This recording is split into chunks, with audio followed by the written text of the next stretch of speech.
स्वागत आहे। सगळ्यात पहिले तर आषाढी एकादशीच्या सगळ्यांना खूप खूप शुभेच्छा आणि खूप दिवसानंतर मी असा ब्लॉग तुमच्यासोबत आज शेअर करणार आहे। बऱ्याच दिवसापासून आपण ॲज अ होम मेकर म्हणजे क्लिनिंग वगैरे अशा काही काही गोष्टी शेअर करत होतो, तर म्हटलं चला आज खूप छान दिवस आहे आणि तुमच्यासोबत म्हटलं चला माझं रुटीन जे आहे आषाढी एकादशीचं ते शेअर करते। मुलं आणि मिस्टर माझ्या मोठ्या मुलाचा स्कूलमध्ये म्हणजे वारी होती, जो गावात होणार आहे प्रोग्राम, सो तिकडे गेलेले आहेत आणि आत्ता माझं मस्त सावरले। मी छान अशी ही साडी घातलेली आहे जी तुम्ही बघू शकता आणि त्यानंतर ना हे छान असं मोत्याचं छोटंसं मंगळसूत्र सिंपल असा लुक केला। सो चला आजच्या दिवसात काय काय होतंय आणि पूजा पण आपल्याला करायची आहेच आहे, तर व्हिडिओ स्किप न करता नक्की बघत राहा।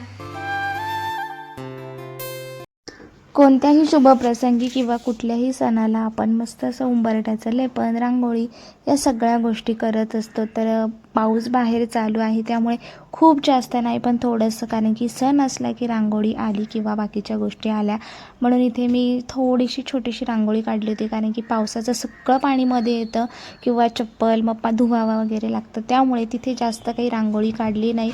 छान अशी सकाळची आता सुरुवात करायची होती, त्यामुळे उंबरठ्याची पूजा केली, धूप वगैरे दाखवली आणि तीच धूप मग घरामध्ये सगळीकडे दाखवली की घरामध्ये एक छानशी पॉझिटिव्ह एनर्जी येते आणि खूप प्रसन्न वाटतं। त्यामुळे सकाळचं हे सगळं काम झालं आणि मी धूप पेनाशी तिथेच लावते गेटच्या तिथे, जेणेकरून घरामध्ये मस्त असा सगळा सुगंध दरवळतो।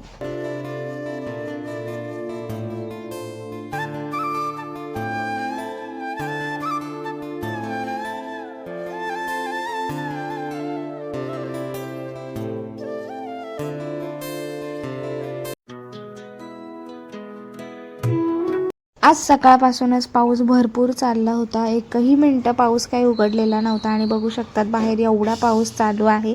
चला त्यात मस्त अशी पूजा झाली आणि एवढं भारी वाटत होतं ना। आता देवपूजा वगैरे करायचीच आहे, पण त्याच्या आधी आज तर तुळशीचा खूप जास्त मान असतो, कारण की भगवान विष्णूंना तुळशी खूप प्रिय आहे।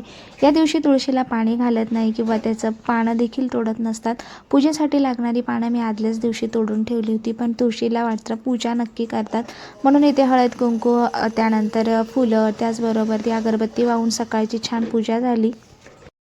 त्यानंतर देवपूजा करायची होती। सकाळची जी नॉर्मल आपली देवपूजा होती ती आधी करून घेतली आणि त्यानंतर विठ्ठल रुक्मिणीची माझ्याकडे मूर्ती आहे, त्यामुळे तर प्रत्येक वर्षी मी अशी छोटीशी पूजा मांडत असते।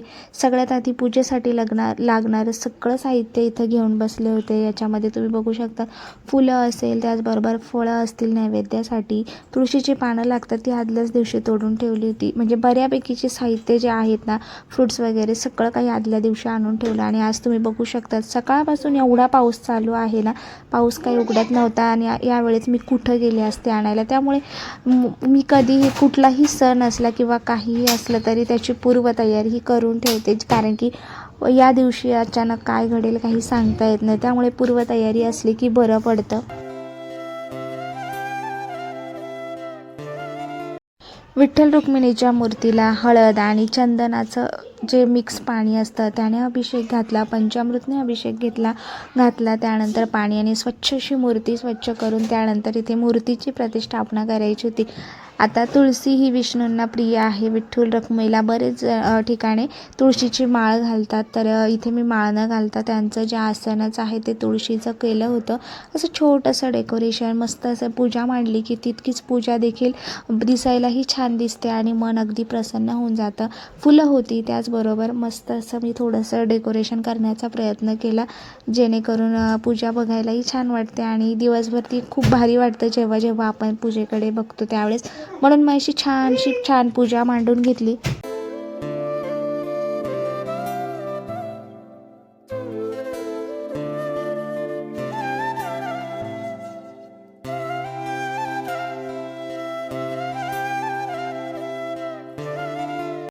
या ठिकाणी नैवेद्यामध्ये मी फळं होते, त्यानंतर ड्रायफ्रूट्स आहे, जे काही होतं ते दाखवलं. आणि या ज्या रेडीमेड उलनच्या रांगोळ्या आहे या अशा वेळेस खूप जास्त उपयोगात येतात. आणि तुम्ही बघू शकतात झटपट अशी रांगोळी देखील इथे काढून झाली. कारण की ना वातावरण खूप खराब म्हणजे पावसामुळे ना रांगोळी देखील माझ्याकडे इतका सगळा कलर वगैरे नव्हते, त्यामुळे ही रांगोळी ही पटकन उपयोगात आली. आणि बऱ्याच दिवसापासून म्हणजे दिवाळीला पण वापरली होती आणि आत्ता पण वॉशेबल आहे, त्यामुळे झटपट आपली कामं देखील होतात. त्यानंतर छानशी आरती केली. अशा पद्धतीने मस्त अशी माझी पूजा झाली.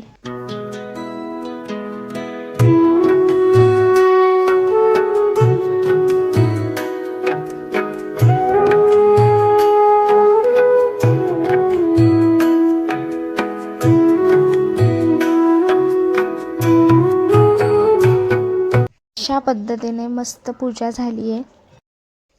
तर बघा अशा पद्धतीने मस्त अशी माझी आपली विठ्ठलाची पूजा झालेली आहे. तसं तर आमच्याकडे मंदिर पण आहे, दुपारी आम्ही जाणारच आहोत. सो खूप सुंदर वाटतंय. आणि ना मला पर्सनली या सगळ्या गोष्टी करायला खूप आवडतात आणि एक घरामध्ये वेगळी पॉझिटिव्हिटी येते. सो चला, आजचं छान अशी माझी पूजा झाली आहे, आरती झाली आहे. आता बाकीची मंडळी येतील आमची आणि उपवास जरी असला तरी भूक लागते. मग बघूया आता काय होतंय. चला, पूजा झाली आहे. मी इथे ना माझ्यासाठी चहा ठेवलाय आणि आता बटाटे उकडवायला लावते. तर फराळासाठी इथे साबुदाणा वडा बनवायचा होता आणि बटाटे मी इथे उकडवत ठेवत होते. त्याचबरोबर चहा देखील ठेवला होता. पूजा म्हटलं की आपल्या सकाळी काहीच खाल्लं पिल्लं जात नाही आणि म्हटलं चला एक पाहूया. इतका सुंदर पाऊस पडतोय आणि मी एकटीच होते, त्यामुळे म्हटलं आता मला करमतही नव्हतं. सगळी मंडळी घरात असली की प्रत्येकाचं काही ना काही असतं, ते इतकी शांतता होती ना. तेवढ्या वेळात म्हटलं चला चहा पिऊया. त्यानंतर मग बाकीची गोष्टी ज्या होत्या त्या सगळ्या करायच्या होत्या. छान असा गवती चहा बनवला आणि तोपर्यंत मस्त म्हटलं घरामध्ये छान अशी विठ्ठलाची गाणी लावूया आणि थोड्या वेळ बसूया आणि त्यानंतर मग बाकीचा फराळ वगैरे करूया. कारण की घरात ते ना एक कोणी नसलं की मग कामंही जास्त नसतात आणि मुलांचं सकाळीच आवरून गेले होते. आणि तसंही पूजेला बसताना केस मोकळे सोडायचे नसतात, त्यामुळे ओलेच केस मी बांधून ठेवले होते. त्यामुळे म्हटलं चला थोड्या वेळ केसही मोकळे सोडते, जेणेकरून थोडंसं केस कोरडे होतील आणि मग आपल्याला बाकीची कामं करता येईल. टी व्हीवरतीच थोड्याशा न्यूज, पंढरपूरला खूप मोठी यात्रा भरते आणि ते सगळं काही बघितलं. त्यानंतर थोडीशी गाणी लावली.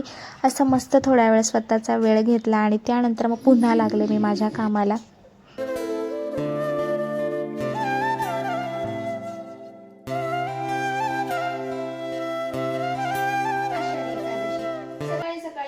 तसे साबुदाणे वडेच असतात. सो बघा, साबुदाणा मी रात्रीच भिजवलाय जसं तुम्हाला आधी दाखवलं. आणि आता सकाळी पूजा, घराची क्लिनिंग या सगळ्या गोष्टींमध्ये ना आपल्याला बाकीच्या गोष्टींसाठी वेळ मिळत नाही. मग आता हा दाण्याचा कूट जो मी एक्स्ट्रा होता, आता आज मला उपवासासाठी लागेल आणि जो डबा भरलाय तो रोजचा आपल्या डेलीसाठी, त्यामुळे ते काम माझं सोपं झालेलं आहे. तर बघा इथे छान अशी. तर या ठिकाणी ना मी साबुदाणा, शेंगदाणा, त्यानंतर हिरवी मिरची आणि बटाटा उकडवतच होता आपला. तोपर्यंत हे सगळं बाकीचं मिक्स करून ना मी वडे बनवून ठेवते, जेणेकरून बाहेरून मग मुलं वगैरे आले की पटापट मग त्याच्यात मला हे बनवता येईल. आणि पाऊस इतका वाढत होता ना की पाऊस काय थांबायचं नाव घेत नव्हता. त्याचबरोबर आमच्याकडे विठ्ठलाचं मंदिर आहे, त्यामुळे प्रत्येक वर्षी इथून दिंडी जात असते. पण यावर्षी पावसामुळे तुम्ही दिंडीही बघू शकता, सगळ्यांनी बऱ्यापैकी छत्र्या घेतल्या होत्या. बायका तर पूर्णपणे ओल्या झालेल्या होत्या. प्रत्येक वर्षी आम्ही इथे दिंडी थांबते, थोड्या वेळ नाचतात वगैरे, पण यावर्षी पावसामुळे न थांबता डायरेक्ट गेली, त्यामुळे मग दिंडीचं काही दर्शन इथे जाऊन घेता आलं नाही. पण पुढेच्या दिवसभराचं सगळं आवरल्यावर संध्याकाळी किंवा दुपारी मंदिरात जाणं होतंच. सो मंदिरातलाही व्हिडिओ तुमच्यासोबत मी पुढे शेअर करेनच. पण त्यासाठी आधी इथे ना मस्त असं शेंगदाण्याची आमटी बनवली होती मी साबुदाणा वडे त्याच्यासोबत खाण्यासाठी, आणि इकडं सगळे वड्यांची तयारी करून ठेवली होती.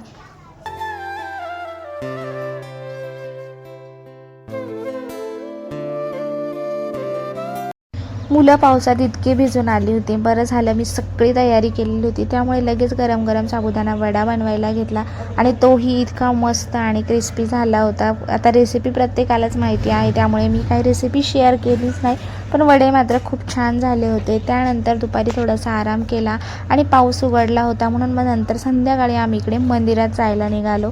तिथेही खूप सुंदर डेकोरेशन केलं आहे, जे की तुम्हाला पुढे दिसेलच.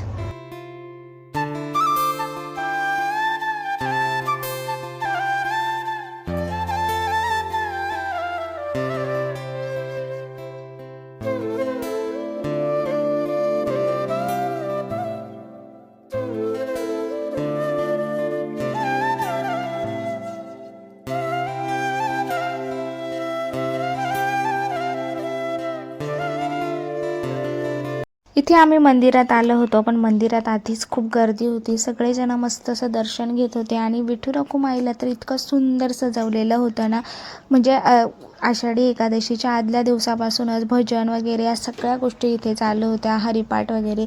आणि बघू शकतात एवढी सुंदर मूर्ती दिसत होती ना.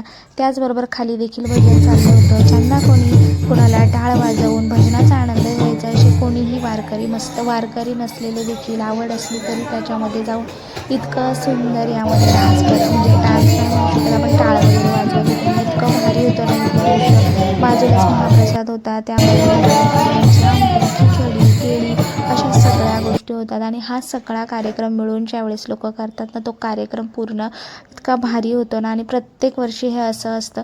सकाळी साडी पावसात ओली झाली होती, त्यामुळे मग येताना मी छान असा ड्रेसच घालून आले. बाजूला महादेवाचं मंदिर आहे, तिथे दर्शन घेतलं आणि त्यानंतर मग आम्ही पुन्हा घरी यायला निघालो.